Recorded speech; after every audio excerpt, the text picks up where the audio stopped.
చంద్రబాబు నాయుడు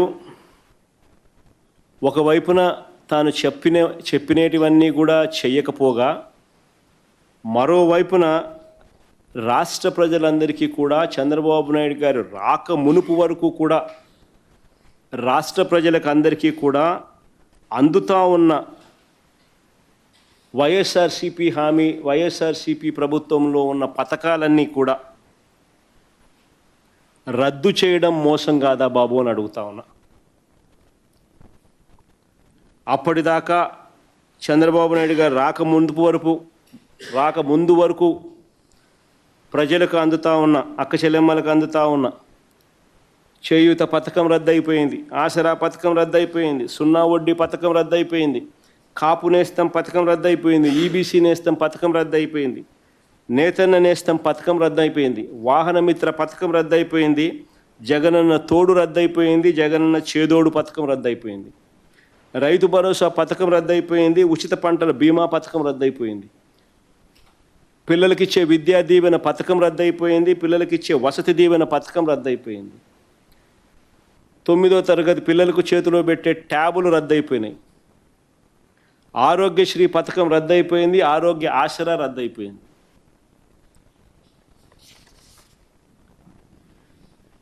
ఇలాంటి పథకాలు ఇంకా ఎన్నో రద్దు చేసావు చంద్రబాబు. నేను అడుగుతా ఉన్నా, ఇవన్నీ మోసాలు కాదా చంద్రబాబు అని అడుగుతా ఉన్నా. చంద్రబాబు చేసిన మోసాలతో, చంద్రబాబు చెప్పిన అబద్ధాలతో,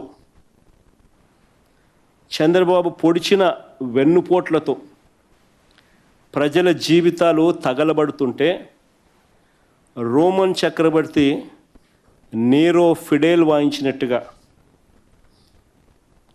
ఈరోజు ప్రజల జీవితాలు తగలబడతా ఉంటే చంద్రబాబు నాయుడు సూపర్ 6, సూపర్ 7 పేరిట బలవంతపు సంబరాలు చేయిస్తూ ఉన్నాడు. ఇది రాష్ట్రంలో పరిస్థితి.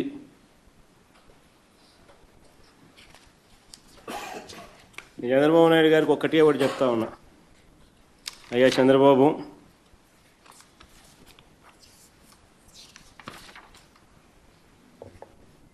పదహైదు నెలలు అయిపోయింది నువ్వు అధికారంలోకి వచ్చి. ఈ 15 నెలల్లో నువ్వు చేసిన అప్పు దాదాపుగా 2 లక్షల కోట్లు. ఎవరి జోబీలోకి డబ్బులు పోతా ఉన్నాయని అడుగుతా ఉన్నా. రాష్ట్ర చరిత్రలో ఇదొక కని విని ఎరగని అధ్యయనం. ఒక్కసారి ఈ షీట్ చూస్తే రాష్ట్రం పుట్టినప్పటి నుంచి చంద్రబాబు నాయుడు గారు ఇప్పటి వరకు చేసిన రాష్ట్ర అప్పుల పరిస్థితి ఏమిటి అని చెప్పి ఈ స్లైడ్లో కనిపిస్తుంది. రాష్ట్రం బైఫర్కేట్ అయిన రోజున రాష్ట్రానికి సంబంధించిన టోటల్ అప్పులు, గ్యారెంటీడు, నాన్ గ్యారెంటీడు అప్పులు మొత్తం అన్నీ కలిపి 1,40,717 కోట్లుంటే ఆ అప్పులు కాస్త చంద్రబాబు నాయుడు గారు దిగిపోయే నాటికి 3,90,247 కోట్లు అయ్యాయి. అంటే చంద్రబాబు నాయుడు గారి హయాంలో రాష్ట్రం స్వతంత్రం వచ్చినప్పటి నుంచి రాష్ట్రం చేసిన మొత్తం అప్పులు, రాష్ట్రం విడిపోయేదాకా చేసిన అప్పులు 1,40,000 కోట్లు అయితే చంద్రబాబు నాయుడు గారు దిగిపోయే నాటికి ఆ అప్పులు 3,90,247 కోట్లకు ఎగబాకాయి. అంటే చంద్రబాబు నాయుడు గారి హయాంలోనే 2,49,350 కోట్లు అప్పు చేశాడు. అంటే compounded annual growth rate of అప్పులు 22.63%. అదే చంద్రబాబు నాయుడు గారి హయాం నుంచి మా హయాంకి వచ్చేసరికి, మా హయాంలో మొదట్లో చంద్రబాబు నాయుడు గారు మాకు విడిచిపెట్టిన అప్పు 3,90,247 కోట్లు అయితే మేము దిగిపోయే నాటికి ఆ అప్పు ఎగబాకి 7,21,918 కోట్లకు ఎగబాకింది.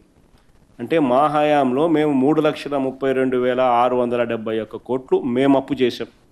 అంటే కంపౌండెడ్ యాన్యువల్ గ్రోత్ రేట్ 13.57%. అంటే మీ హయాంలో మీరు 22.63% కంపౌండెడ్ యాన్యువల్ గ్రోత్ రేట్గా అప్పులు చేస్తే మా హయాంలో కోవిడ్ లాంటి సమస్యలు ఉన్నప్పటికీ కూడా రాష్ట్ర ఆర్థిక వ్యవస్థ ఇబ్బందులలో ఉన్నా కూడా మేము చేసిన అప్పులు కంపౌండెడ్ యాన్యువల్ గ్రోత్ రేట్ 13.57% మాత్రమే. అదే వైఎస్ఆర్సీపీ చేసిన మొత్తం 5 సంవత్సరాలలో 3,32,671 కోట్ల అప్పు చేస్తే చంద్రబాబు నాయుడు గారు కేవలం ఇప్పుడు తన పాలనలో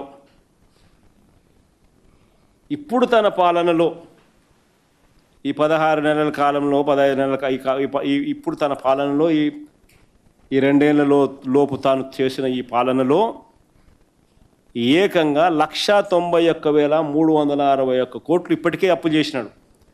అంటే మేము చేసిన 5 సంవత్సరాలలో మేము 3,32,671 కోట్లు అప్పు చేస్తే ఈయన 2 ఏళ్ళ లోపే చేసిన అప్పు 2 ఏళ్ళు కూడా ఇంకా కాల చేసిన అప్పు 191,361 కోట్లు. అంటే 57.5% అప్పులు మేము 5 ఏళ్లలో చేసిన అప్పుకు ఈయన 57.5% అప్పులు ఈ 16-17 నెలల్లో చేసేసినాడు. నేను అడుగుతా ఉన్నా, మరి ఈ డబ్బులన్నీ ఎవరి జోబీలోకి పోతా ఉంటాయి? ప్రజలకేమో పథకాలు రావడంలా, ప్రజల జోబీ లేకపోవడంలా. మీ డబ్బులన్నీ కూడా దోచుకో, పంచుకో, తినుకో అని మీరు మీ వాళ్ళు మీ జోబీ లేకపోతూ ఉన్నాయి. కాబట్టే రాష్ట్రానికి వచ్చే ఆదాయం తగ్గుదల కనిపిస్తూ ఉంది. మీ సొంత ఆదాయాలు మాత్రం విపరీతంగా పెరుగుతూ ఉన్నాయి.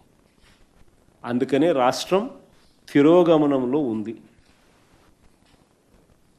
ఈరోజు రాష్ట్రంలో ఏ స్థాయిలో రాష్ట్ర ఖజానాను తూట్లు పొడుస్తూ రాష్ట్రానికి రావాల్సిన ఆదాయాలు ఏ రకంగా దెబ్బ కొడుతూ సొంత ఆదాయాలు మాత్రమే చంద్రబాబు నాయుడు గారు ఆయనకు సంబంధించిన మాఫియా నాయకులు పంచుకుంటున్నారు అని అంటే, రాష్ట్రానికి సంబంధించిన ఆదాయం ఎక్కడెక్కడ పడిపోతూ ఉంది అని అంటే, ఉచితం పేరిట ఇసుకను దోచేస్తున్నారు. మా హయాంలో సంవత్సరానికి 750 కోట్లు రాష్ట్ర ఖజానాకు ఆదాయం వచ్చింది. ఈరోజు రాష్ట్ర ఖజానాకు 0 రూపాయి రావడంలో ఆదాయం రేటు మాత్రం మా హయాం కన్నా డబుల్ రేటుకి అమ్ముతాను.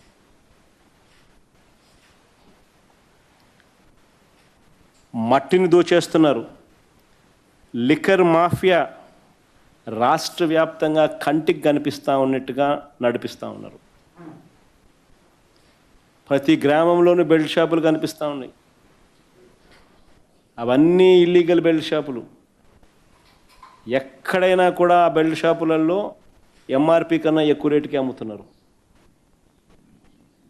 ఇల్లీగల్ పర్మిట్ రూములు నడుపుతున్నారు. అక్కడ ఎంఆర్పి కన్నా ఎక్కువ రేటుకి అమ్ముతున్నారు. కళ్ళ ఎదుటే కనిపిస్తూ ఉన్నాయి. రాష్ట్రానికి రావాల్సిన ఆదాయం తగ్గుతోంది. మీకు మీ మాఫియాకు ఆదాయం పెరుగుతోంది. సిలికా, క్వాడ్స్, లాటరైట్ అన్నీ దోచేస్తూ ఉన్నారు.